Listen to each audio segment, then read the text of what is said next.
Assalamualaikum warahmatullahi wabarakatuh. Perkenalkan, nama saya Umar Musrafa, jabatan sebagai petugas ukur, unit kerja Kantor Pertanahan Kota Kendari.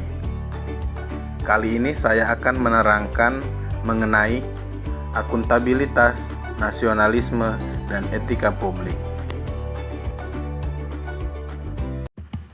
Materi yang pertama adalah akuntabilitas. Akuntabilitas adalah kewajiban setiap individu, kelompok, atau institusi untuk memenuhi tanggung jawab yang menjadi amanahnya. Amanah seorang PNS adalah menjamin terwujudnya nilai-nilai publik. Adapun nilai-nilai publik tersebut antara lain adalah: yang pertama, mampu mengambil pilihan yang tepat dan benar ketika terjadi konflik kepentingan antara kepentingan publik dengan kepentingan sektor, kelompok, dan pribadi. Yang kedua, memiliki pemahaman dan kesadaran untuk menghindari dan mencegah keterlibatan PNS dalam politik praktis. Yang ketiga, memperlakukan warga negara secara sama dan adil dalam penyelenggaraan pemerintahan dan pelayanan publik. Dan yang keempat, menunjukkan sikap dan perilaku yang konsisten dan dapat diandalkan sebagai penyelenggara pemerintahan. Aspek-aspek akuntabilitas. Yang pertama adalah akuntabilitas adalah sebuah hubungan. Hubungan yang dimaksud adalah hubungan dua pihak antara individu, kelompok, institusi dengan negara dan masyarakat. Pemberi kewenangan bertanggung jawab memberikan arahan dan memadai, bimbingan, dan mengalokasikan sumber daya sesuai dengan tugas dan fungsinya. Yang kedua, akuntabilitas berorientasi pada hasil.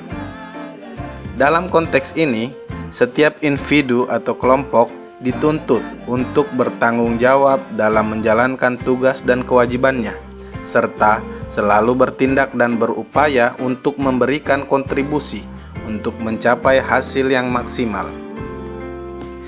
Yang ketiga, akuntabilitas membutuhkan adanya laporan.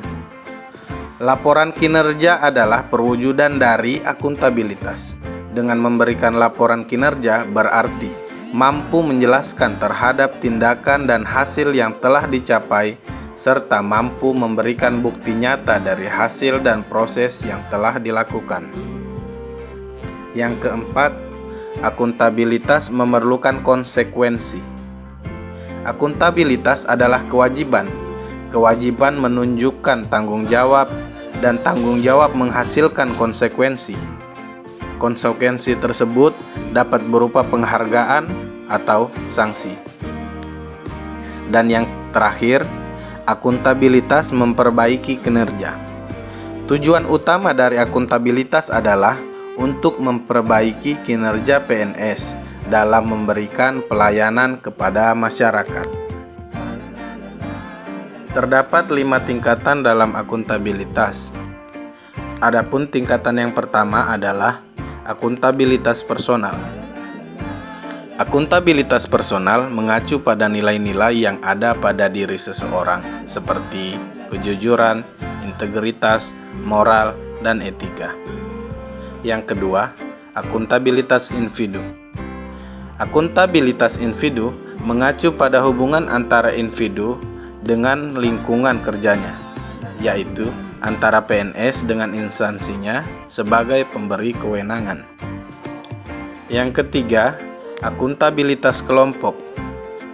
Pembagian kewenangan dan semangat kerjasama yang tinggi antar berbagai kelompok yang ada dalam sebuah institusi memainkan peranan yang penting dalam tercapainya kinerja organisasi yang diharapkan.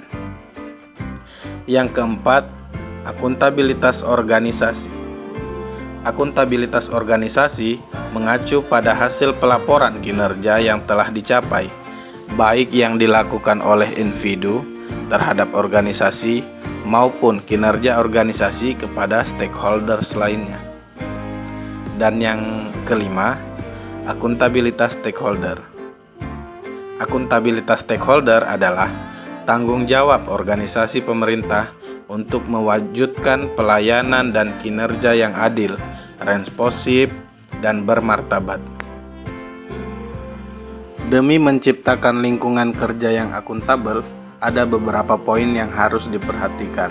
Di antaranya adalah kepemimpinan, transparansi, integritas, tanggung jawab, keadilan, kepercayaan, keseimbangan, kejelasan, dan konsistensi. Menjadi PNS yang akuntabel. Demi menjadi PNS yang akuntabel, seorang PNS harus mampu mengambil pilihan yang tepat ketika terjadi konflik kepentingan, tidak terlibat dalam politik praktis, melayani warga secara adil dan konsisten dalam menjalankan tugas dan fungsinya. Materi yang kedua adalah nasionalisme. Nasionalisme adalah suatu sikap politik dari masyarakat suatu bangsa yang mempunyai kesamaan kebudayaan dan wilayah serta kesamaan cita-cita dan tujuan. Dengan demikian, masyarakat suatu bangsa tersebut merasakan adanya kesetiaan yang mendalam terhadap bangsa itu sendiri. Tujuan nasionalisme yang pertama adalah menumbuhkan dan meningkatkan rasa cinta tanah air dan bangsa. Kedua, membangun hubungan yang rukun dan harmonis antara individu dan masyarakat.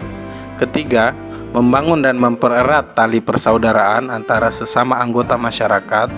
Yang keempat, berupaya menghilangkan ekstremisme berlebihan dari warga negara kepada masyarakat. Yang kelima, menumbuhkan semangat rela berkorban bagi tanah air dan bangsa. Dan yang terakhir, menjaga tanah air dan bangsa dari serangan musuh baik dari dalam atau luar. Nilai dasar nasionalisme, warga negara, dan ASN. Yang pertama adalah kepercayaan kepada Tuhan Yang Maha Esa. Kedua, mengakui persamaan derajat tanpa membeda-bedakan setiap manusia. Yang ketiga, rela berkorban untuk kepentingan negara dan bangsa. Keempat, mengembangkan rasa persatuan. Kelima, tidak memaksakan kehendak kepada orang lain. Yang keenam, mengutamakan musyawarah dalam mengambil keputusan, kekeluargaan, dan kegotong royongan. Yang ketujuh, adil terhadap sesama. Dan yang terakhir, saling tolong-menolong antar sesama. Materi yang ketiga adalah etika publik. Ada baiknya kita pahami dulu apakah itu etika publik.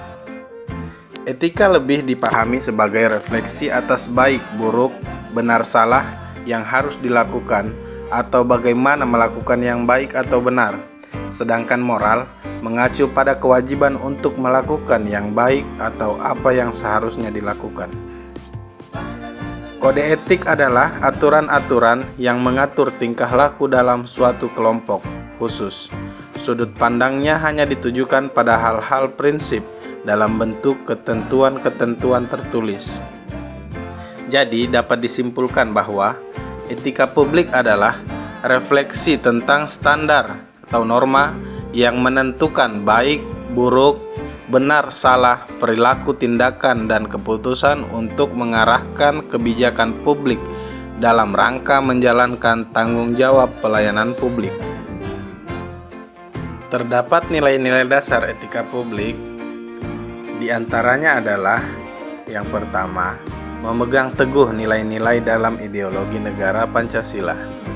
Yang kedua, setia dan mempertahankan Undang-Undang Dasar Negara Kesatuan Republik Indonesia tahun 1945. Yang ketiga, menjalankan tugas secara profesional dan tidak berpihak.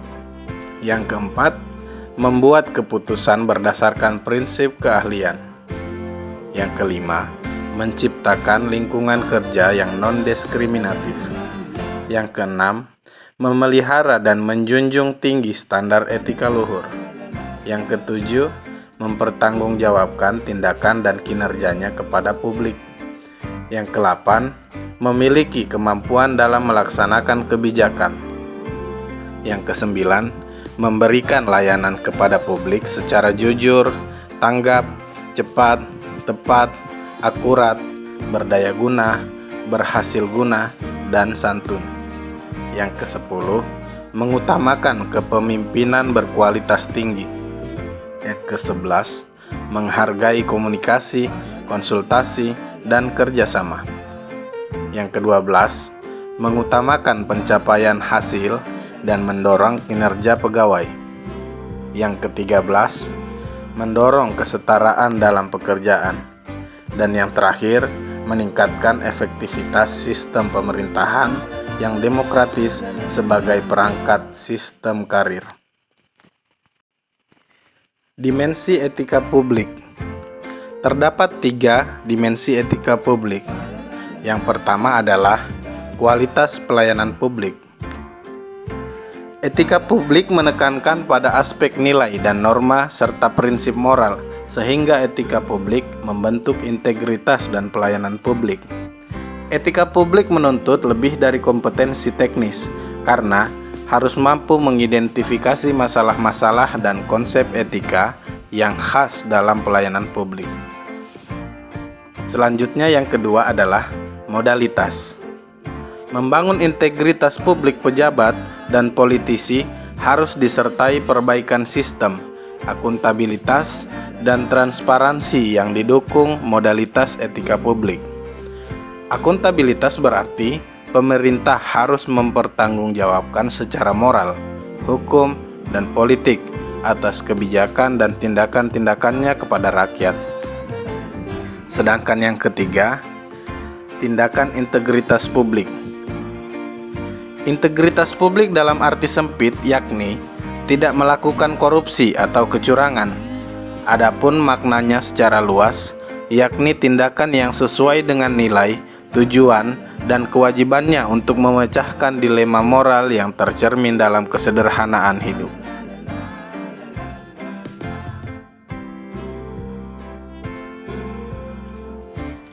Demikian yang bisa saya jelaskan terkait akuntabilitas, nasionalisme, dan etika publik. Semoga bisa menjadikan pencerahan terhadap ASN, sehingga kita bisa menjadi ASN yang baik. Wassalamualaikum warahmatullahi wabarakatuh.